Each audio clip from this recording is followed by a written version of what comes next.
네, 이승원 평론가님 안녕하세요. 안녕하세요. 이승원입니다. 네, 새해 복 많이 받으세요. 새해 복 많이 받으세요. 네. 네. 선거에 대해서 오늘은 짚어보겠다고요. 네. 올해 선거가 저희만 있는 게 아니에요.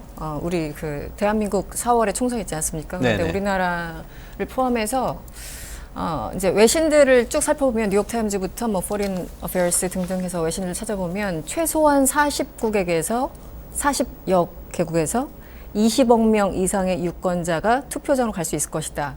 어떤 외신은 50여 개국.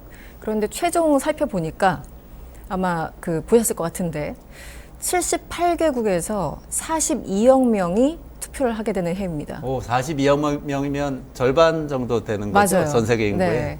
올해 초에, 그러니까 올해 초 오늘 1월 2일이지 않습니까? 네. 그래서 올해가 되면서 전 세계 인구가 80억을 넘겼습니다. 아, 네. 그래서 80억 인구의 42억 명이면 과반 이상이 지금 투표장에 간다는 거예요. 이 선거는 우리나라 총선, 미국에 있는 11월 대선은 물론이고요. 그리고 인도, 인도네시아 주요국들 뿐만 아니라 이름 모를 작은 나라의 지방자치까지 포함하면 아마 이제 그 숫자가 될 테고 그냥 쉽게 표현하면은 전 세계 한 50개국에서 20억 명 이상이 최소한 투표를 한다. 그리고 GDP로만 따져도 최소한 40% 이상이다. 전 세계 GDP. 네. 그러니까 올해가 어떻게 전개되느냐에 따라서 그 후년의 정책과 경제 방향, 심지어 전쟁의 향방까지 다 좌지우지 될 수 있을 만큼 굉장히 중요한 해다 이런 말씀을 드릴 수 있을 것 같습니다. 그러네요. GDP의 40% 이상이라는 얘기를 들으니까 갑자기 정신이 번쩍 드네요. 그렇죠. 선거 숫자에 결과에 강하시니까. 네. 이거 우리 돈이 40% 이상이 왔다 갔다 할 수도 있다 이런 얘기 아니에요? 그렇죠. 세계 GDP 거칠게 얘기하면? 맞습니다. 네. 최소한 GDP의 40%. 최소한. 네. 어떤 나라에서 주로 선거가 있나요? 너무 많아서 제가 좀 적어왔어요. 일단 제가 이제 기억나는 거 1월 들어서 방글라데시가 문을 엽니다. 방글라데시가 문을 열고 그리고 이제 대만의 총통 선거가 있죠. 2월에는 네. 인도네시아에서 또 선거가 있습니다. 네. 그리고 4월 넘어갈까요? 4월, 5월에는 인도가 굉장히 넓잖아요. 그래서 총선을 우리처럼 하루 만에 끝내는 게 아니라 하루 이틀만 끝내는 것이 아니라 대략 지도가 나오고 있네요. 지도가 나오네요. 네, 인도에서는 4월, 5월에 걸쳐서 왜냐하면 인구도 많고 땅도 넓으니까 선거하는데 굉장히 시간이 오래 걸립니다. 아, 그래요? 네네. 그래서 한 달 잡고 합니다, 최소한. 투표소까지 가는데 시간이 걸려서 그런 건가요? 그렇기도 하고요. 그 인구가 많으니까 곳곳에 일단 선거할 수 있는 공간을 만들어야 되잖아요. 그래서 선거 인단만 해도 그거 이제 감시하는 사람들만 해도 우리가 상상할 수 없는 인원이 투입돼요. 그렇기 때문에 4월, 5월에 걸쳐서 인도는 총선이 있다 이렇게 보시면 될 것 같고. 그리고 또 뭐가 있을까요? 11월에 이제 미국의 대선이 있기 때문에 가장 중요하고 그 전에 3월에 지금 생각났어요. 러시아와 우크라이나가 있는데 러시아는 대선을 아마 진행을 하겠죠. 푸틴 네. 대통령이 이제 짜르처럼 만약에 이번에 또 당선이 된다면 2030년까지 6년 더해서 이미 지금 한 24년 한 것 같은데 6년을 더 할 수 있는 상황이고요. 30년 집권. 거의 그렇죠. 예정돼 있고요. 네. 그리고 우크라이나는 원래 3월 말일까지 대선을 하도록 돼 있습니다. 그런데 지금 이제 전쟁 상황이기 때문에 젤렌스키 대통령은 인기도 떨어지고 지금 전쟁 중에 어떻게 수장을 바꾸느냐 대선을 미뤄야 한다고 해서 우크라이나 대선은 아직은 잘 모르겠습니다. 실제 열릴지 안 열릴지. 네네. 근데 지금 러시아 대선 얘기하시니까 갑자기 생각이 드는 게 이게 선거라고 다 같은 선거는 아니구나 이런 생각이 드네요. 이미 그렇죠. 결과가 정해져 있는 것 같은 선거도 많은 거잖아요. 그렇죠. 인기가 너무 많아서, 그러니까 민주주의 국가임에도 불구하고 인기가 너무 많아서 따놓은 당상이라고 하는 게 대표적으로 인도의 모디 총리를 들 수 있을 거고, 지금 말씀하신 것처럼 하나만은 그냥 짜여진 각본 아니야? 그러니까 우리가 이제 외부인들이 보는 시선이긴 합니다만 어쨌든 러시아가 그렇고요. 가장 어려운 건 미국 대선이죠, 지금. 미국 대선. 예측 불허. 그렇죠. 예측 불허가 지금 대만이 예측 불허고, 미국이 예측 불허고, 네. 인도네시아도 사실은 3월에 있지만 거기 결선 투표 가야 되거든요. 50% 과반 안 나오면. 그래서 실질적으로 인도네시아 전문가한테 제가 여쭤봤더니 6월 결선 투표에서 죄송합니다. 2월에 있고 6월에 결선 투표. 그래서 6월에 아마 인도네시아는 확정될 거라는 얘기를 며칠 전에 들었습니다. 네, 그렇게 예상을 하시더군요. 지금 나온 나라들의 인구만 합쳐봐도 인도가 11억 14억 2,500만이 넘었습니다. 그래서 전 세계 1위예요, 인도가. 러시아도 3억 가까이 되나요? 인구를 그죠? 제가 정확하게 체크 2억 못했네요. 대였던 것 같은데. 네, 인도네시아도 자료 2억 나오고 대. 있네요.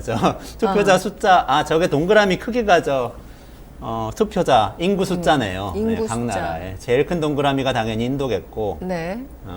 저 작은 저 빨간색이 아마 이제 민주주의 민주주의 척도를 국가들. 가리키는 것 같은데요. 그렇군요. 네. 그래서 이제 크기는 인구 수를 생각하시면 되고 오른쪽으로 갈수록 소위 이제 민주주의 성향이 강한 그리고 왼쪽으로 갈수록 이제 전체주의 뭐 독재국가 뭐 이런 식으로 색깔을 구분할 수 있는데 이코노미스트에서 저렇게 굉장히 정성 들여서 표를 만들었네요. 이코노미스트에서. 네, 이코노미스트에서 밑에 출처가 나와 있는데 예쁘게 참 잘 만든 네. 것 같네요. 저 표만 보시면 뭐 제가 굳이 설명 안 해도 다 이해하실 것 같은데요. 2024년의 상황을. 네. 그러니까 빨간 쪽에 러시아 같으면 선거를 이코노미스트 영국 잡지니까 빨간 쪽에 안 그려놨을 것 같아요. 저 가운데 어디에 그렇죠. 아마 선거가 중간에서 있긴 있지만 네, 왼쪽쯤 아닐까 싶은데요. 민주주의는 덜 된 걸로 이렇게 표시했을 것 같은 그런 네, 생각이 네. 드네요. 갑자기 네. 궁금하네요. 러시아 어디 있을까요? 네, 한번 찾아보시고요. 그림 속에 있을 것 같은데. 왼쪽에 회색으로 저 적이 회색이군요. 있네요. 회색의 작은 동그라미. 그러네요. 그렇죠. 네. 러시아. 그런 해인데. 어쨌든 3월에 있습니다. 근데 제가 사실 이코노미스트 저 기사를 봤거든요. 네. 근데 저기는 폴리코노미라고 하면서 이게 폴리틱스가 이코노미, 이렇게 정치가 경제를 좌지우지하는 한 해가 될 것이다 하면서 그렇죠. 2024년을 딱 전망을 했는데 네. 그러면서도 되게 좀 이코노미스트는 걱정을 많이 하더라고요. 어떤 식의 자기들이 걱정이죠? 네. 좋아하는 후보가 아니라 네. 조금 이상한 후보들이 많이 당선될 것 같다 이런 뉘앙스예요. 그래서 그렇죠, 전체 지금. 다른 외신도 그런지 좀 궁금하네요. 예를 들어 제가 그 포린 팔라스를 요즘 많이 보고 있는데 그러니까 주로 보는 게 저도 어느 외신을 보냐에 따라서 제 인식이 좀 달라질 거잖아요. 그래서 이제 자백을 하자면 블룸버그, 파이낸셜 타임즈, 뉴욕 타임즈, 포린 팔라스, 포린 어피어스 주로 이제 그거를 많이 봐요. 그 한 5개 매체를. 네네네. 그런데 포린 팔라스 같은 경우는 제목을 굉장히 좀 섹시하게 다는 매체이기도 합니다. 특히 이제 정치적으로. 그런데 이번에 어쨌든 선거 얘기를 하면서 민주주의 뭐 적어도 민주주의를 표방했던 국가들로서는 굉장히 힘들어질 것이다. 한마디로 우파들이 너무 그 확장되면서 전 세계적으로 굉장히 어려워질 것이다. 그리고 민주주의의 어떤 기본 정신이 훼손될 것이라서 우려스럽다라는 게 그 기사의 골자였어요. 그래서 이번에 전반적으로 뭐 두 개의 전쟁이 계속 유지되고 있는 상황에서 트럼프의 재등장과 뭐 유럽의 우경화와 이런 것들이 맞물리면서 기본적으로 서방 언론 입장에서는 안 좋게 보는 시각이 있습니다. 물론 제가 알자지라까지를 뭐 확인하지 못해가지고 확신할 수는 없는데 어쨌든 서방 언론의 시각은 그렇습니다. 알자지라나 뭐 또 러시아 매체는 어떻게 또 볼지 이런 완전 것도 다르게 궁금하긴 하네요. 해석을 다를 수도 하겠죠. 있고. 예, 우리 시대가 왔다 그럴 수 있겠죠. 그렇지만 네. 대체로 지금 언급하신 매체들은 미국, 영국 또는 유럽까지 그렇죠. 서부 유럽까지의 시각을 대변하는 매체들이고 그 정도에서는 서방의 시각을 제가 알려드렸습니다. 네. 말씀드리고 나서 좀 죄송하네요. 아니에요. 다른 대륙을 좀 봐야 그렇지만 되는데. 저도 걱정이 돼요. 근데 제일 걱정되는 거는 일단 미국인데 네. 미국 대선이 제일 대표적인 거죠. 어쨌든. 그렇죠. 11월에 미국 대선이 있고요. 이제 결국은 현직 대통령과 전직 대통령의 재대결이잖아요. 그래서 많은 분들 관심 있게 이제 보셨겠지만 여론조사를 보면 트럼프와 바이든에서 트럼프가 우세한 게 더 많습니다. 그리고 바이든 대통령에 대해 인기가 굉장히 떨어지고 있고 80세가 넘은 이제 바이든 양쪽 다 나이가 있는데 유독 바이든이 이제 더 나이 공세 그걸 많이 받고 있거든요. 실질적으로 몇 살 더 많고요. 그래서 이제 그 건강 문제 뭐 여러 가지가 있는데 실제 두 명을 어쨌든 여론조사를 보면은 트럼프가 약간 우세하다. 거기까지 말씀드릴 수 있을 것 같고 그리고 트럼프는 일단 단명했지 않습니까? 4년 해서 이제 보통 재선하는 게 일반적인데 역대 미국 대통령 중에 6명이 있었어요. 그렇게 딱 그 4년으로 끝난 뭐 카터 대통령 이런 사람들.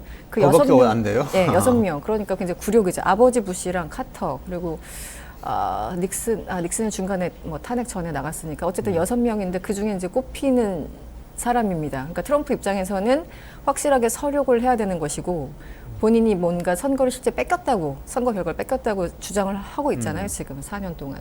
그래서 트럼프는 굉장히 다짐을 하고 있을 테고 또 바이든으로서는 또 놓칠 수 없는 그런 팽팽한 싸움이기 때문에 이번 대선이 굉장히 중요하고 그 결과에 따라서 앞으로 국제정치의 질서, 뭐 전쟁의 향방 그리고 저번에 우리가 한 2번 얘기했던 기후 문제, 굉장히 중요한 기후 문제 그리고 이란과의 핵 협정 뭐 이런 것들이 전반적으로 굉장히 영향을 많이 미칠 겁니다. 그래서 걱정되는 게 사실이죠. 트럼프가 지금 공화당 후보가 될 거라고 다들 예측하고 있는데 최근에 또 뭐 트럼프 대안이라고 하면서 헤일리라는 사람이 언론에 많이 등장하던데요. 네, 니키 헤일리라고 아마 여러분들 얼굴 보시면 어디서 본 것 같아라고 생각하실 거예요. 그 전 유엔 대사를 지낸 여성분이죠.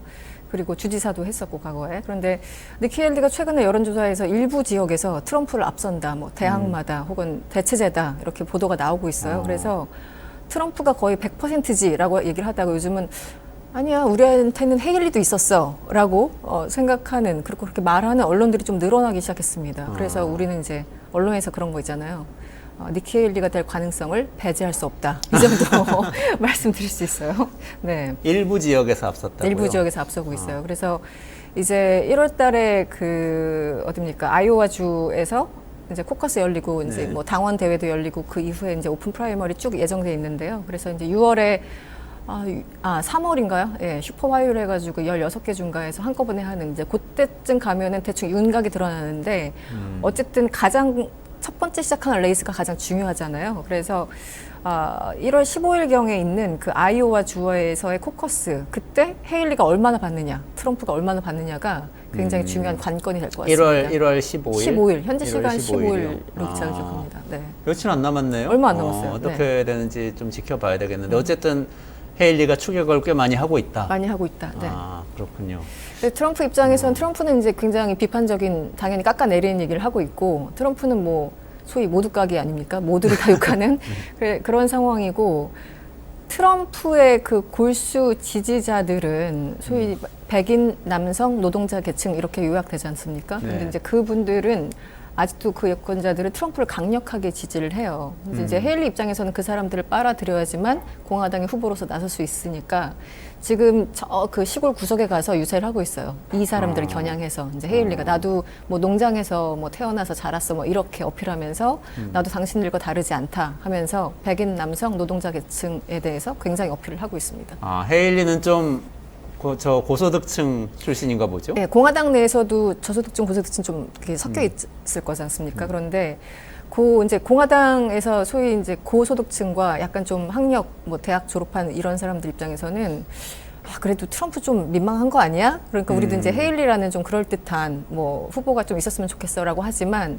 실제 트럼프를 엄청나게 지지해서 트럼프를 대통령을 만들었던 아까 말씀드린 그 지지자들은 여전히 움직이지 않고 있거든요. 그러니까 이제 그 부분을 공략해서 트럼프를 이기고 내가 되겠다라는 게 이제 헤일리의 전략이겠죠. 네. 그분들이 이제 중장년층 백인 남성 노동자 이런 분들 거기를 떼야지만 헤일리가 올라갈 수 있어요. 네.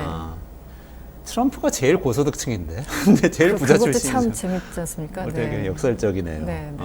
그렇군요. 뭐 우리나라도 가장 저소득층이 부자 감세해준다는 후보 찍고 하니까 그런 거는 사실은 논리적으로 설명이 안 되고 심리적으로 이제 설명이 될 수도 있는데 그걸 분석한 책들도 여러 권 있긴 합니다.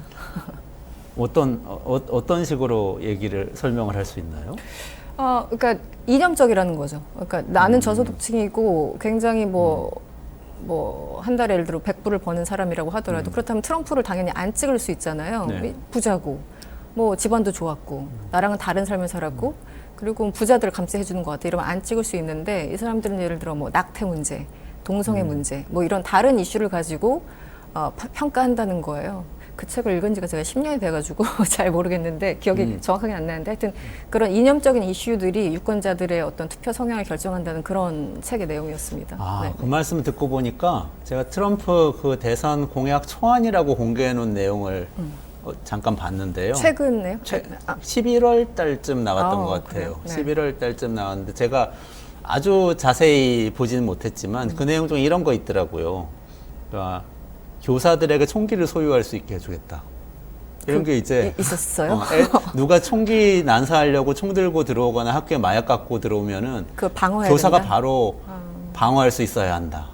총기 이런 게 있더라고요. 총기 소지를 지지하는 사람들의 로직이 그거잖아요. 네, 네. 내가 스스로 방어할 수 있어야 된다. 이것이 나의 권리다라는 거니까 같은 맥락인 것 같은데요. 그런 얘기가 약간 좀 사람들의 마음을 그렇죠.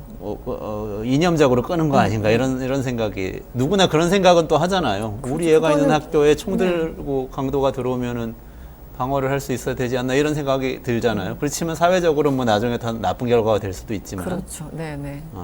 그러니까 그런 그거는 것들이 있군요. 그렇게 자신의 어떤 물적 기반과 역으로, 그러니까 정반대에 있는 후보를 지지하거나 실제 투표를 하는 게 사실 뭐 미국뿐만 아니라 우리나라도 마찬가지 아닌가 싶습니다. 네네. 또 뭐 학교에서 그 공약 중에 학교에서 기도를 다 같이 할 수 있게 해야 된다 이런 것도 있더라고요. 굉장히 자세히 읽으셨군요.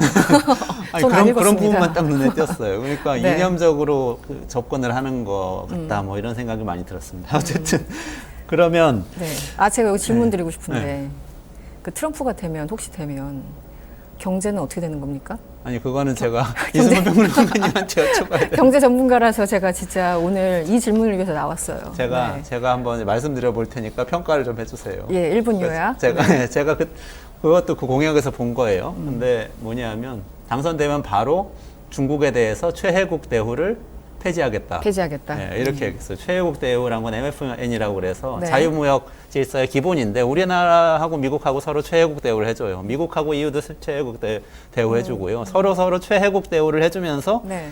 최혜국 가장 혜택을 많이 주는 국가 대우를 해주면서 관세를 쫙 낮춰주면 그 관세 낮춘 상태가 전부 다 모두가 모두 최혜국이 되면 자유무역이 완성된다. 네. 이게 이제 국제 자유무역 질서를 만들어가는 과정이었거든요. 네. FTA 모두 하고 하면은 자유무역이 완성된다. 이런 거였는데 일단 미국이 중국에 대해서 최혜국 대우를 바로 딱 중단한다는 것은 다리를 하나 딱 끊는 거죠. 이렇게 되면 세계 경제가 아주 급속하게 블록화될 거라고 봅니다. 그리고 미국 기업 중국에 투자 완전 금지, 중국 기업 미국에 투자 완전 금지 그랬거든요. 그러면 그게 가능할까요? 딱 이렇게 네, 네. 될 것 같은데 네. 어쨌든 가능할 것 같으세요? 아무리 트럼프여도 100%는 달성하지 못할 테고. 근데 지금 사실 뭐 저는 이제 경제 전문가는 아닙니다만 반도체 문제나 뭐 소위 말하는 뭐 디커블링 디리스킹 뭐 논쟁도 있었습니다만 바이든이 중국에 대해서 대하는 어떤 기본적인 태도는 트럼프와 스타일만 달랐을 뿐 그 본질은 좀 비슷하지 않았나라는 생각이 들거든요. 대중국에 대한 네네네. 경제 정책이나 네. 중국을 아웃시키려고 하는 세계 질서에서. 그래서 요즘은 뭐 미국이 보호주의하고 있고 중국이 뭐 국제주의 뭐 자유 트레이드 뭐 이렇게 얘기를 하고 있잖아요. 굉장히 역설적인 상황이 됐는데 그래서 중국에 대한 입장은 스타일이 조금 더 거칠었을 뿐이지 트럼프나 바이든이나 그냥 그만 했다라는 게 제 인상이에요. 뭐 모르겠지만. 근데 실제 최근에 보니까 어쨌든 트럼프가 다시 된다면 뭐 모든 관세 10% 인상 뭐 이렇게 완전히 보호무역으로 대놓고 나가겠다고 다시 한번 강조를 하고 있어서 그러면은 우리는 어떻게 되는 건가? 뭐 약간 그 생각도 하고 있죠. 한국 그러니까요. 입장에서는. 네. 우리나라가 되게 곤란해질 것 같아요. 그렇죠. 네, 네, 네. 하긴 그러고 보니까 바이든이 그렇게 중국에 대해서 강경하게 나가도 또 애플이나 테슬라 같은 기업들은 중국에 가가지고 물건도 팔아야 되고 거기 생산도 뭐- 해야 되고 네, 네. 그러니까 잘해주잖아요 또 중국 가서. 네, 잘 팔고 있더라고요. 네. 그러면 어떻게 굉장히 되는 이중적이죠. 건가? 한국 기업들은 막 못하게 하고 결국 테슬라나 이런 미국의 기업들은 중국에 가서 뭐 MOU를 체결했다는 등, 뭐 공장 부지를 마련했다는 등 이런 기사를 읽으니까 도대체 뭐 하는 거지? 약간 그런 생각도 들죠. 그러면 우리는 가랑이가 찢어지는 상황인 것 같은데 어떻게 해야 되나 이런 고민도 또 트럼프의 이어지네요. 등장과 현 정부의 기조가 유지된다면 가랑이가 찢어지겠죠. 음, 네, 저는 그렇게 봅니다. 현 정부의 기조가 결국은 문제다. 이 얘기는 나중에 좀 미뤄뒀다가 자세하게 한번 얘기를 해야 될 것 같아요. 네. 어쨌든 이 중국과의 관계에 대해서 뭔가 변화가 있을 수 있겠고, 근데 지금 뭐 경제 얘기했지만 네, 중국 문제의 또 정치적인 핵심은 대만 문제 아닌가요? 그렇죠. 네. 네. 그거에 대해서는 지금 트럼프는 어떻게 생각하나요? 트럼프는 기본적으로 중국에 대해서 굉장히 강경한 입장이었죠. 뭐 정치적으로도 그렇고 뭐 그리고 오바마 때까지는 아시아 태평양이란 말을 쓰다가 트럼프에 넘어와서 인도 태평양 전략이라고 합니다. 그래서 이제 범위 자체를 넓히고 언어를 이제 바꾸면서 이제 개념 자체를 넓히는 거죠. 그래서 이제 인도와 더 급속하게 친해지는 그런 상황들, 그 모든 것들이 다 중국을 겨냥한 것이고 봉쇄하는 것이고 견제하는 이런 전략적 뭐 이런 개념이었는데 인도 태평양 그 얘기는 트럼프가 되면 중국하고 관계는 뭐 좋아질 일은 없을 거라고 네. 보고요. 경제적으로나 네. 정치적으로나 심지어 군사적으로나. 그래서 이제 대만이 더 중요하죠. 예. 1월 달에 이제 대만 선거가 있는데 지금은 민진당 지금 현 총통은 이제 민진당이죠. 민진당과 또 국민당과의 싸움이 있고 지금은 제가 최근에 또 국제 전문가들한테 여쭤봤더니 이 여론조사에서 너무 비슷해가지고 두 후보가요? 네, 두 후보가 비슷하다. 물론 민주당 후보가 조금 앞서고 있다고 하는데 그걸 좀 확실히 100%라고 말은 못하겠다. 약간 이런 대답을 들었어요. 아, 그래요? 그래서 지금은- 민진당이 그러니까 좀 중국 독립 쪽을 주장하는 정당이고, 그렇죠. 국민당이 좀 친중이고 이런 거죠. 네네.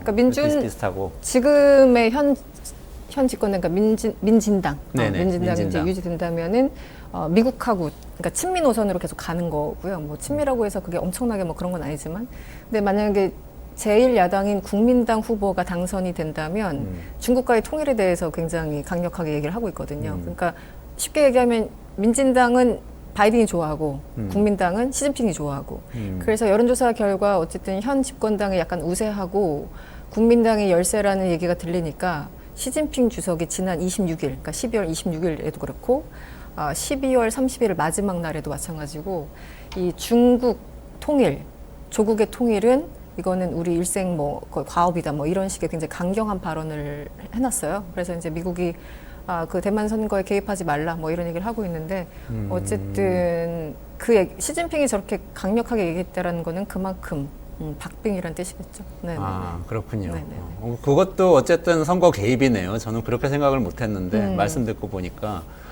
그렇죠. 그러니까 왜냐하면 사람들의 불안함을 자극할 수 있잖아요. 예를 들어 국민당이 되면 뭔가 안전하게 갈 수 있을 것 같은데 민진당이 되면 왜냐면은 그 대만을 둘러싸고 실제 이제 낸시 펠로시 전 하원 의장이 방문했을 때 진짜 군사적인 그 긴장감이 상당하지 않았습니까? 막 폭격기 전투기 뭐 훈련을 핑계 삼아 띄우고 막 포위하고 봉쇄하는 작전을 실질적으로 했기 때문에 그래서 대만 일반 국민들 입장에서는 지금 먹고 사는 게 중요하지 무슨 통일이야 뭐 친미 친중이야 이런 거 필요 없어라고 생각하는 사람들은 아무래도 국민당 우리 좀 편하게 살자라고 할 테고 아니 그래도 또 대만 사람들 안에서도 갈리거든요. 원래 본토 사람과 대륙에서 온 사람들이 좀 갈리긴 하는데 어쨌든 뭐 여러 가지 뭐 반도체나 뭐 등등 생각하면은 뭐 미국 쪽이지 않아 이렇게 여러 가지 그 조금 나뉘어져요. 예전에 여기 뭐 이 지역은 민진당, 이 지역은 국민당 이랬다면 지금 그것도 많이 뭐랄까 예전의 구도가 그대로 적용되지 않는 선거라는 게 이번에 특징이라고 하더라고요. 네, 그래서 더 여론조사에서 안 잡히는 걸 수도 있습니다. 정확하게. 그런데 어쨌든 지금 시진핑의 발언이 세진다는 건 국민당이 조금 힘들다라는 것을 시사하는 것이 아닌가라는 생각을 좀 해봤습니다. 그렇군요. 네.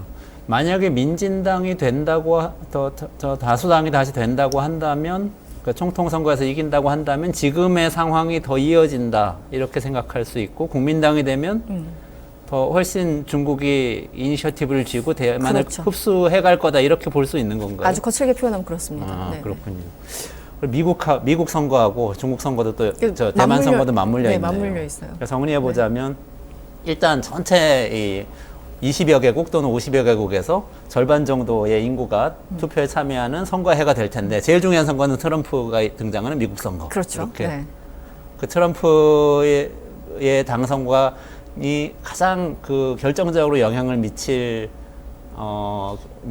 대상은 전 세계. 중국과의 관계, 패권 경쟁. 네네.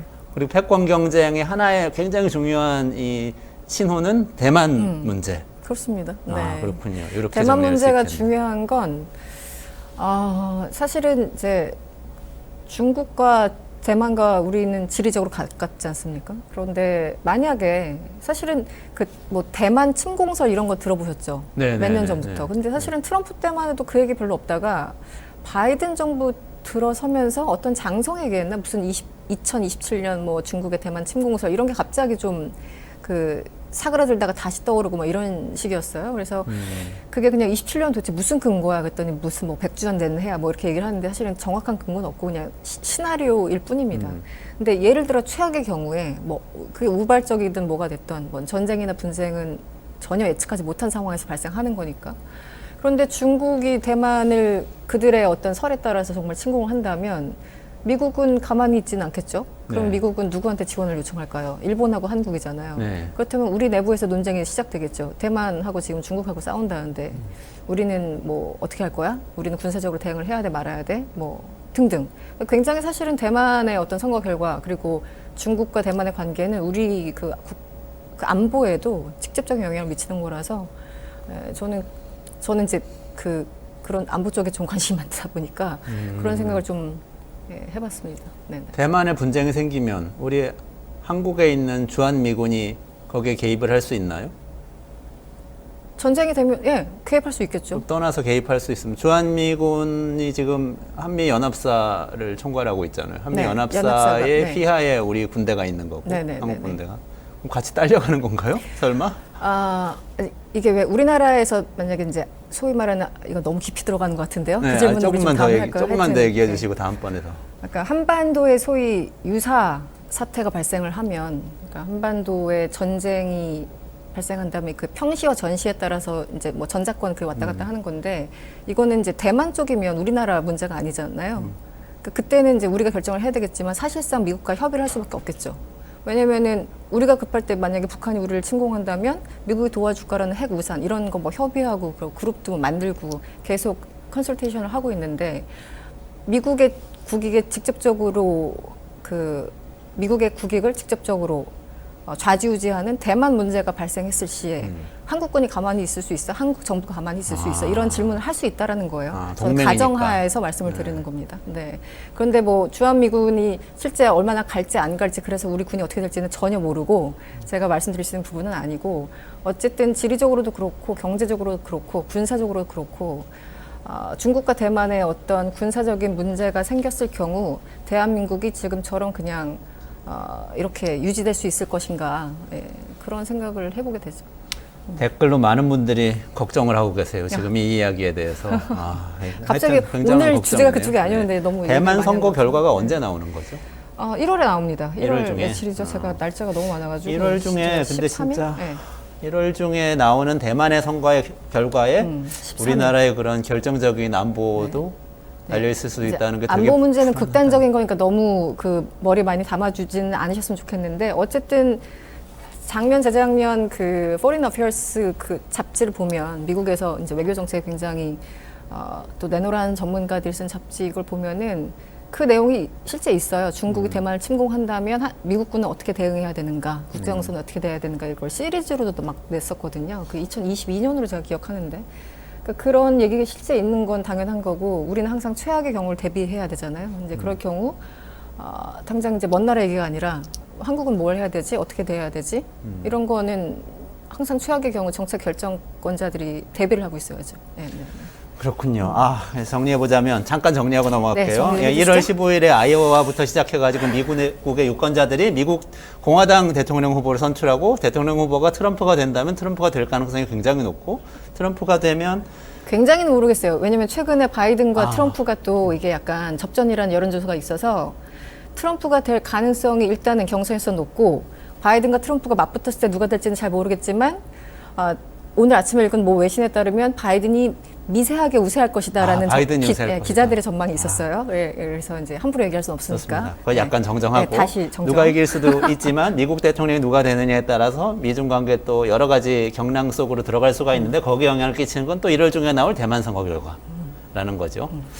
이름 정리가 모를 이 되셨나요? 외국의 유권자들의 선택이 그냥 아무렇게나 선택할 수도 있는데 우리 운명을 좌우한다는 그런 굉장히 무서운 영향이 얘기네. 큽니다. 네, 우크라이나 전쟁 나도 당장 우리 그 뭐 기름값, 뭐 계란 가격, 뭐 자동차 기름 낼 때 가격들이 다 달라지잖아요. 그러니까 전 세계 문제는 곧 우리의 문제라고 인식을 해도 뭐 특별히 문제는 없을 것 같습니다. 네.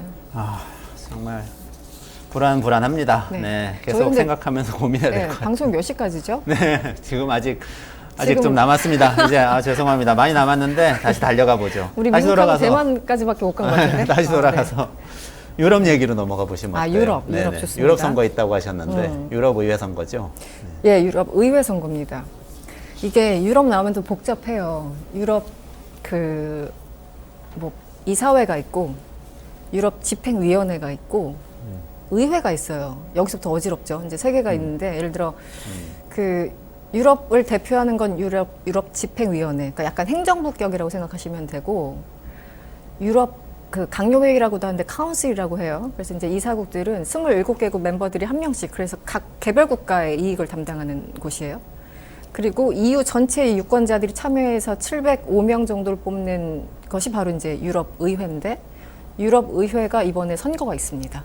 네. 그래서 유럽 연합 27개 회원국 가운데 4억 명 정도가 일단 유권자라고 하고, 그들이 투표를 해서 705명의 의회 의원을 뽑습니다. 네, 그래서 여기에서 어떤 성향을 예를 들어 녹색당 성향을 가진 의원이 뽑히느냐 아니면은 유럽을 해체해야 된다 뭐 이렇게 극우 성향의 그 이제 의원이 뽑히냐에 따라서 유럽도 굉장히 복잡해질 예정입니다. 구도가 어때요? 잘 모르겠어요. 네. 그런데 정확하게는 제가 숫자를 말씀드릴 수는 없는데 예전에 비해서 유럽 전체가 좀 우경화되는 분위기는 맞습니다. 네. 그래서 지금 그 이탈리아 총리 같은 경우도 작년 지금 연도가 헷갈리네요. 재작년 이제 10월인가요? 하여튼 멜로니 네. 대통령 뭐 한 100년 만에 뭐 극우파가 됐다 그러면서 이탈리아가 대표적이었고 뭐 헝가리는 뭐 십몇 년간 지금 그 헝가리 총리가 굉장히 우파적인 성향을 보이고 있고 그렇지 않아도 뭐 독일 숄츠나 프랑스의 마크롱이 있지만 전반적인 분위기가 난민 문제, 전쟁 문제, 뭐 인플레이션 문제, 뭐 기후 문제 이런 것 때문에 상황이 힘들어지면 사람들이 아무래도 좀 오른쪽으로 가게 돼 있잖아요. 그래서 그런지 전반적인 분위기가 우경화되고 있다라는 그런 언론 보도가 굉장히 많고 이것이 유럽 의회에도 당연히 영향을 미친다. 왜냐하면 그 같은 EU 회원국의 유권자들이 투표권을 행사하는 거니까. 그래서 성향상 제가 표를 구분할 수는 없습니다만 성향상 우경화의 그 트렌드가 조금 더 강해지고 그것은 트럼프가 될 것 같은 분위기와 연동된다라는 전망이 또 많아요. 그 연결이 되는군요. 네. 그러니까 한 6월쯤이면은 이제 아무래도 이제 트럼프가 되니 바이든이 조금 더 좁혀지겠죠. 그런 상황에서 트럼프가 우세하다고 하면 6월에 있을 유럽 의회에도 영향이 있을 것이다라는 전망 기사들이 좀 많습니다. 네네네. 극우파가 득세할 것이다. 네네네. 그러니까 분위기라는 게 있잖아요. 네. 그래서 저쪽이 저렇게 나가면 우리도 이렇게 나가야지. 저쪽에서 뭐 기후 문제에 대해서 전혀 관심 없는 트럼프가 되는데 여기서 우리 뭐 히트 펌프를 좀 더 많이 확산해 볼까? 이럴 수는 없는 거니까 그런 분위기라는 게 왜 알게 모르게 사회 분위기 우리도 보면 구도가 있지 않습니까? 총선이나 대선 때 어떤 분위기에 휩쓸리면 이제 그쪽으로 가는 거잖아요. 특히 이제 중도파들이 표를 결정할 때 그런 영향이 있듯이 미국의 대선 그 분위기가 그 앞에 있을 유럽 의회의 선거에도 영향이 있을 것이다라는 게 서방 언론의 또 시각입니다. 세계 정치가 다 연결이 돼 있군요. 연결돼 있어요. 굉장히 복잡하죠. 그러네요. 네. 그렇죠. 아까 트럼프 공약 본 거 중에 그것도 있었어요. 네, 또 뭐가 자기가 있죠? 당선되면 네. 지금까지 우크라이나 전쟁에 쓴 돈 전부 다 유럽에다 청구할 거다. 우리가 먼저 쓰긴 했는데 이거 잠시 빌려준 거나 마찬가지이기 때문에 네. 받아야 된다. 이랬더라고요. 트럼프가 뭐 그렇잖아요. 자기가 대통령이 되면 우크라이나 전쟁을 뭐 얼마 만에 끝낼 수 있을 것이다. 그리고 실제 이걸 다 비용으로 생각을 하고 있어요. 뭐 비용이기도 하지만 트럼프는 미국 우선주의를 항상 얘기했던 사람이고 자유무역이나 동맹을 다 비용 문제로 인식하지 않았습니까? 그래서 우리한테도 이제 방위 분담분 뭐 5배를 뭐 요구했다는 등등 여러 가지 설들이 있었는데 한국에도 그때 굉장히 직접적인 영향이 있었죠. 그래서 그 트럼프가 만약에 이제 된다면 뭐 그 전에도 이제 여러 가지 영향이 있을 테고 그래서 저는 유럽 의회에서 이번에 그러니까 그게 시그널일 것 같아요. 이렇게 서로 그러니까 일방적으로만 영향을 미치지는 않잖아요. 모든 그렇죠. 사물의 현상들이. 네네. 그래서 말씀드린 것처럼 트럼프 때문에 유럽 연합에도 영향이 있겠지만 그 6월의 그 어떤 결과가 또 저쪽에 영향을 미치는 약간 상호작용을 할 수 있을 것이다라고 저는 보고 있고 어쨌든 그 파이낸셜 타임즈인가 어디서는 오늘 파이낸셜 타임즈를 굉장히 언급을 많이 하네요. 예, 근데 어쩌다 보니까 지금 숄츠랑 프랑스의 마크롱이 근심 어린 눈빛으로 이 전체적인 전반을 지금 보고 있다 뭐 이렇게 그 어떤 정치부 기자가 썼더라고요. 그래서 이 한 문장이 전체적인 유럽 분위기를 대변하는구나라는 생각이 들었습니다. 네. 그러니까 전체적으로 유럽의 주류는 그래도 독일의 3인당의 당수인 숄츠 총리와 네. 프랑스 대통령인 마크롱, 유럽의 주류인데 네. 두 사람은 이런 극우파의 약진과 트럼프의 당선을 굉장히 우려하면서 우려하고 있죠.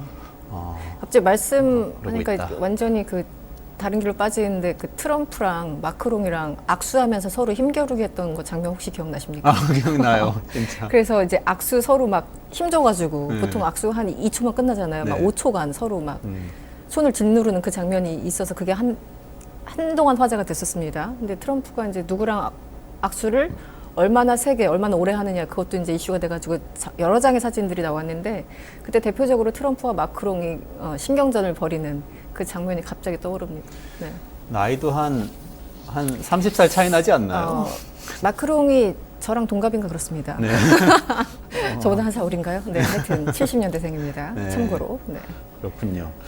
그러면 그 트럼프 대통령 푸틴하고 가깝잖아요. 또 지금 서구 유럽은 푸틴하고 이제 적국인 거고 어떻게 보면 거의. 푸틴은 재선이 되는 거죠? 아까 푸틴 러시아 선거도 말씀하셨는데. 네, 사실상 2000년부터 집권하고 있는 푸틴은 2030년까지는 충분히 가능할 것으로 봅니다. 왜냐하면 지금 뭐 여론조사 어쨌든 그걸 뭐 신뢰를 하느냐 마느냐는 이제 개인적인 판단 여부지만 7, 80%를 왔다 갔다 하니까 여전히 압도적이고요. 제가 아까 그 말씀을 안 드렸네요. 그 트럼프가 된다면 이제 푸틴한테는 땡큐 약간 뭐 이런 분위기가 있죠. 트럼프가 푸틴한테 감사하는 건가요? 아니면 거꾸로인가요? 푸틴이 네. 네. 왜 그렇죠? 이제 또 거슬러 올라가면 트럼프 때 트럼프와 힐러리가 붙었잖아요.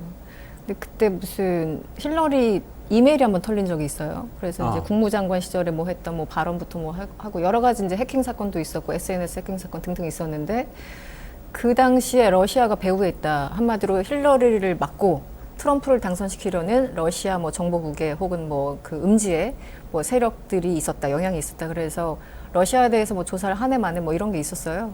근데 이제 그 얘기는 그 트럼프가 되면은 러시아 입장에서는 최소 뭐 좋을 거 없더라도 나쁘지 않다 정도로 이제 인식을 할 수 있는 거죠. 왜냐면 러시아 기본적으로 우호적이었기 때문에. 러시아가 트럼프의 당선을 위해서 뭔가 공작을 했다 이런 의혹이 있었다는 당시에 거죠. 있었고, 네 이번에도 또 뭐 나올 수도 있겠죠. 네.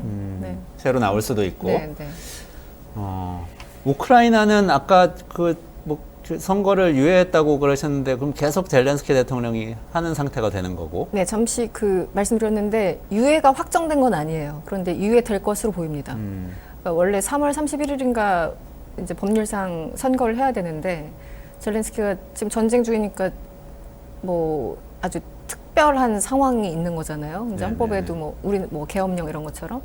그래서 특별한 상황이기 때문에 지금 할 수 없다라고 하고 있고 또 이제 대선 잠재 후보로 뭐 떠오르고 있는 다른 뭐 시의 시장 같은 경우는 아니 예정대로 해야 된다. 그래서 지금 그 싸우고 있어요 서로 예비 후보와 지금 현직 대통령이. 젤렌스키는 뭐 어쨌든 전쟁 중에 대선을 하는 것 자체도 그렇고 그리고 최근에 뭐 부정부패 뭐 이런 것 때문에 좀 지지율이 낮아지고 있거든요. 그래서 젤렌스키 같은 경우는 좀 어디선 썼네요. 궁지몰린. 네, 젤렌스키. 그래서 지금 상황이 녹록지 않기 때문에 최대한 대선을 미루고 싶은 게 젤렌스키의 마음이겠죠. 네. 그렇군요. 그 불확실성이 여전히 있는 거네요, 거기는. 네, 될지. 뭐 유예가 확정은 안 됐으니까 만약에 확정되면 다음 시간에 와서 말씀을 드리겠습니다. 언제가 됐든. 네. 인도 선거도 아까 말씀하셨어요. 쭉 한번 훑어보면 좋을 것 같은데 인도는 모디 총리가 지금 뭐 세 번째 재선을 노린다는 이게 그렇습니다. 정확히 무슨 뜻이죠? 세 번째 5년, 재선? 5년 두 번 했고요. 이제 한 번 더 할 수 있어요. 그래서 이제 10년을 채웠고 한 번 더 할 수 있으니까 15년. 그래서 세 번째인데 그 좀 사이드한 말씀드리면 아까 제가 인도의 인구가 세계 최대라고 말씀드렸잖아요. 네네네. 중국을 넘어섰다. 그래서 14억 2,557만인가 그렇습니다. 지난해 기준. 그래서 이제 몇 천만 명 중국과 차이가 났는데 그 중에 한 9억 명 이상이 유권자예요. 그러니까 9억 명이 투표를 하려면 얼마나 복잡하겠어요. 와, 장난해요. 우리나라 인구가 참고로 5,100만. 네. 9억 명이 이제 그걸 하니까 그 영국 정책연구소 채덤 하우스가 이번에 인도 총선은 정말 세계 최대, 인류 최대의 선거가 될 것이다 이렇게. 인류 최대의 인류 선거. 최대의 선거가 될 것이다. 맞겠네요. 그럼 실제 그렇죠. 네. 역대 최대의 선거가 될 것이다라고 얘기를 하고 있고 이게 모디 총리가 인기가 되게 많아요. 한 70%? 그리고 민주주의를 표방한다고 해서 이제 미국과도 굉장히 친하게 지내고 있죠. 그래서 약간 그 엇갈리는 게. 인도는 비동맹의 또 대표 형님격 아니겠습니까? 그렇죠, 그래서 맞아요. 어느 날은 바이든하고 악수하고 있고 다음 날은 푸틴 대통령하고 막 껴안고 웃고 있어요. 그래서 이제 절묘하게 외교적으로는 굉장히 현란한 외교 정책을 이렇게 추진하고 있죠. 그래서 외교적으로 봤을 때 발언권이 굉장히 세지고 있고 지금 인구도 그렇고 GDP도 그렇고 여러모로 지금 인도 뭐 IT 뭐 강국 해가지고 거기도 이제 과학자만 해도 우리나라 인구만큼 되지 않습니까? 그래서 그 인도의 어떤 경제적, 정치적인 위상이 올라가다 보니까 미국은 계속 여기에 우호적일 수밖에 없고 인도는 그걸 갖고 노는 거죠. 미국이 우리에게 엄청난 구애를 할수록 푸틴과 한 번 더 만나보고 막 이런 식이에요. 근데 대내적으로 봤을 때 엇갈립니다. 국민의 일상적인 삶을 좀 개선시켰다는 평가는 분명히 있는데 야당 정치인들을 구금하고 뭐 탄압하고 언론에 대해서 좀 그 언론 통제를 한다던가 이런 비판이 국내적으로는 있어요. 그래서 국내적인 평가는 굉장히 엇갈리는 것 같고 대외적으로는 잘한다라는 평가를 받는데 어쨌든 지금 여론조사를 보면은 한 70% 안팎이니까 선거를 제대로 하는 국가에서 그 정도의 여론 조사면 상당한 지지율을 얻고 있는 거죠. 그래서 다른 나라와는 달리 인도는 뭐 모디 총리 당연히 되는 거지. 거의 이런 분위기가 실시되고 있어요. 네. 뭐 야당 탄압하고 이런 혐의를 받고 있기는 하지만 그래도 인도는 민주적인 선거를 치른다고 인정을 국제사회에서 받는 거죠. 러시아나 이런 데하고 또 다른 재밌는 게 거죠? 제가 또 옛날 얘기를 할 수밖에 네네네. 없는데 네. 그 2002년에 핵 위기가 이제 제2차 핵 위기가 있었지 않습니까? 그래서 저는 이제 당시 외교부 통일부 출입하고 있어서 뭐 육자회담, 뭐 2차 북핵 협상 이런 것을 현장에서 취재를 했어요. 네네. 그래서 육자회담을 2005년 그 9.19 이제 공동 합의문까지 만들어서 이제 육자회담을 통해서 북한 핵을 포기시킨다라는 이제 합의문을 만들었죠. 물론 24시간도 안 갔지만. 근데 아주 비슷한 시기에 제가 기억하기로 2005년인가 2006년인데 당시 그 아들 부시가 대통령이었거든요. 근데 인도를 막 가요. 근데 그때가 인도가 핵 개발하고 있다. 뭐 이런 그러니까 핵 개발은 이미 했고 이제 그 NPT에 포함되지 않는 그러니까 우리 전 세계에서 핵을 공식적으로 보유하고 있는 나라는 5개국밖에 없잖아요. 이제 비공식적으로 9개국인데 그때 인도와 미국이 협정을 맺습니다. 평화로운 핵 뭐 활용을 위한 무슨 하여튼 인도 핵 협정이라고 우리 불러요. 인정을 해줘버린 네. 건가요? 그게 조금 느낌이 다른데, 그러니까 무기로는 당연히 인정을 안 했어요. 하지만 평화롭게 핵, 예를 들어 뭐 원자력 발전이랄까 전기가 필요하니까 이런 것들을 활용할 수 있도록 그 핵 협정을 맺은 겁니다. 그러니까 저처럼 이제 바라보는 입장에서는 북한은 아예 이제 그 핵을 완전히 단념시키려고 이렇게 엄청나게 압박을 가하고 이쪽 가서는 인도랑 악수하고 핵 협정까지 맺으니까 핵 협정의 플레임을 제가 지금 기억을 못해요, 오래돼서. 근데 이중자 때 아니냐라고 이제 생각할 수 있잖아요. 네. 근데 당시에 백악관에서 내놓은 게 이거였어요. 이 나라는 믿을 만한 국가니까 핵을 평화적으로 이용할 것이고, 이거 직계성으로 쓰면 안 되는데, 네, 평화적으로 이용할 것이고, 두 번째가 민주주의 국가라서 믿을 만하다라는 게 정말 근거에 들어갔어요. 네, 그래서 민주주의 국가는 핵 개발해도 저렇게 면죄부를 받는구나 뭐 이런 생각을 했죠. 그러니까 그건 이제 명분이지만 어쨌든 정치적으로 그러니까 그만큼 민주주의를 물어보셨으니까 인도는 뭐 어쨌든 선거를 제대로 치르고 있고 실제 국제사회에서 그렇게 인정받는 거는 맞죠. 민주주의 국가로서. 그래서 아까 그림도 가장 오른쪽에 빨갛게 나오지 않았습니까? 네. 네. 제일 큰 동그라미였잖아요. 그렇습니다.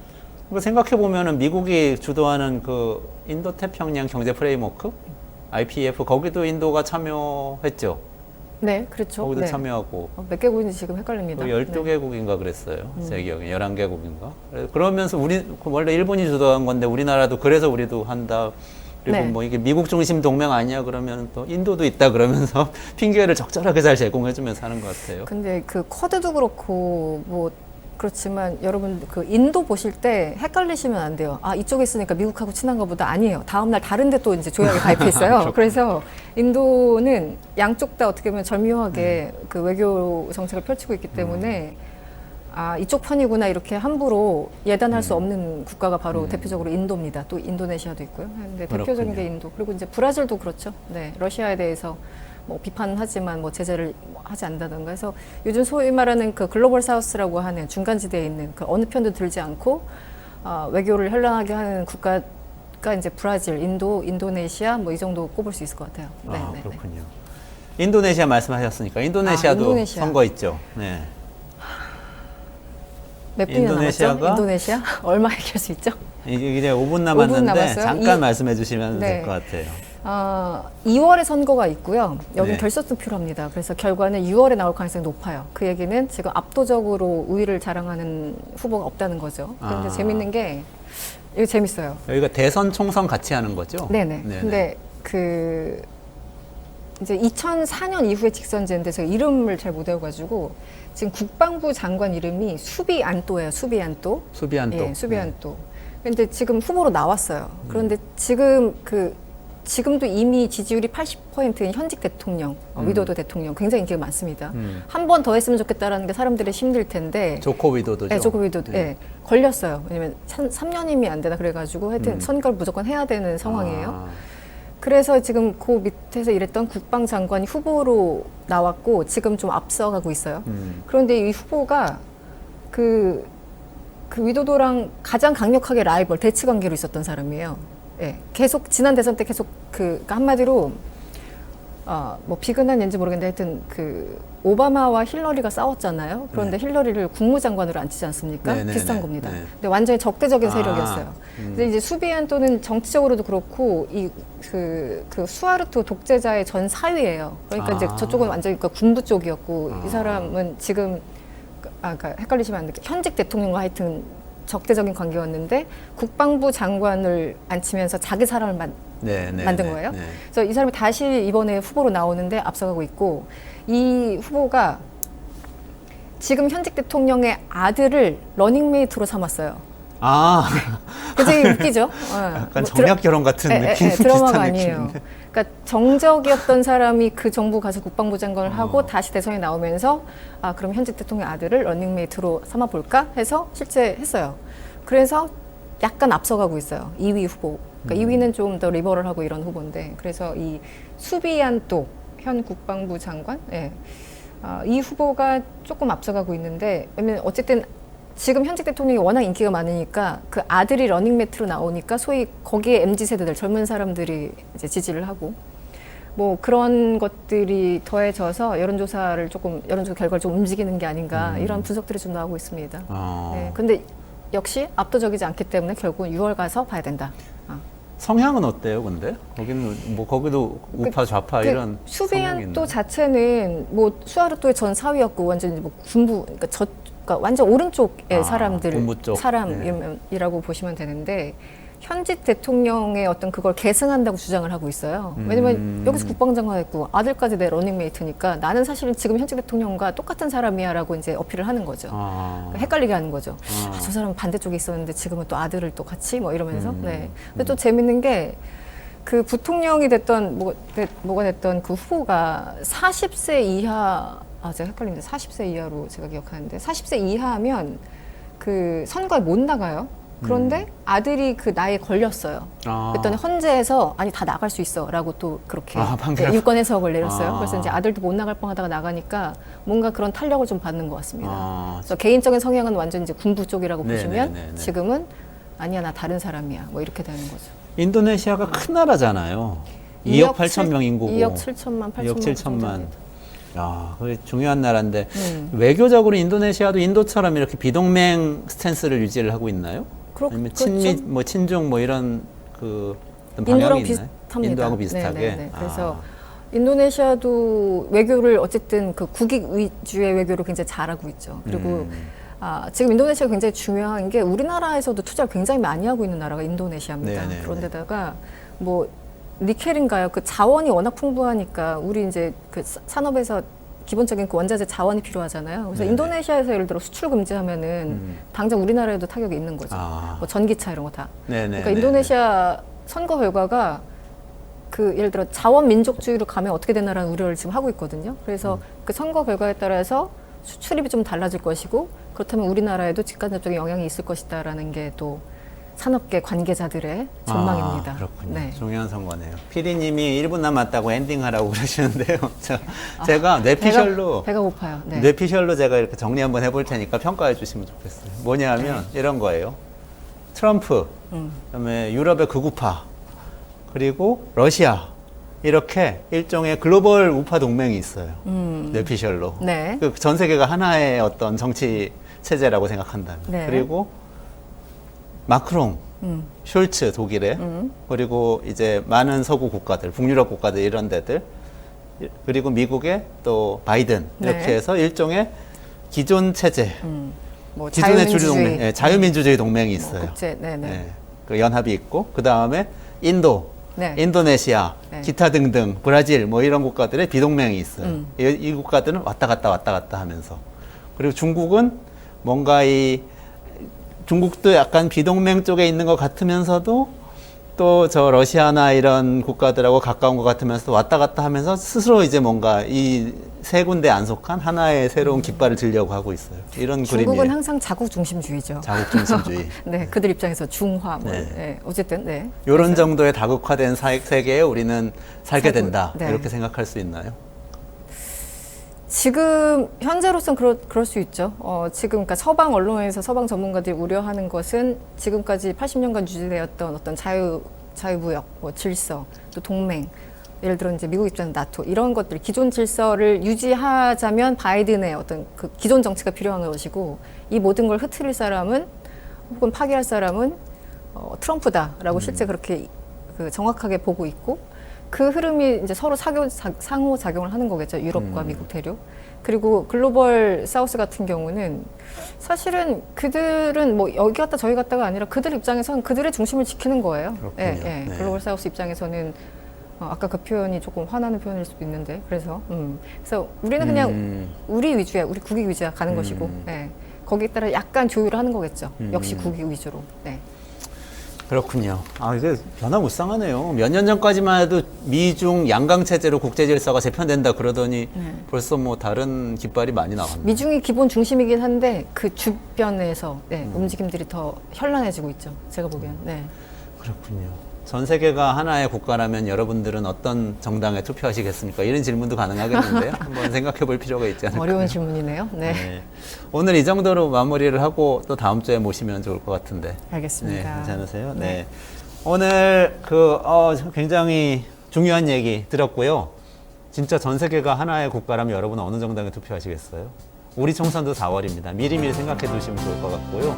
우리의 각 정당들은 어떤 생각을 갖고 이런 변화무쌍한 국제 질서에 대응할까? 이런 생각도 하면서 어디 투표할지 신중하게 고려해 주시면 좋을 것 같습니다. 신중하게 생각하면서 이렇게 테러나 폭력, 극단적인 발언 하지 마시고 신중하게 생각하고 토론하면서 우리의 뜻을 모아나가면 좋겠습니다. 그런 한 해 보내시면 좋겠고요. 오늘 끝내주는 경제 여기까지 하겠습니다. 내일 12시 반에 다시 찾아뵙겠습니다. 고맙습니다.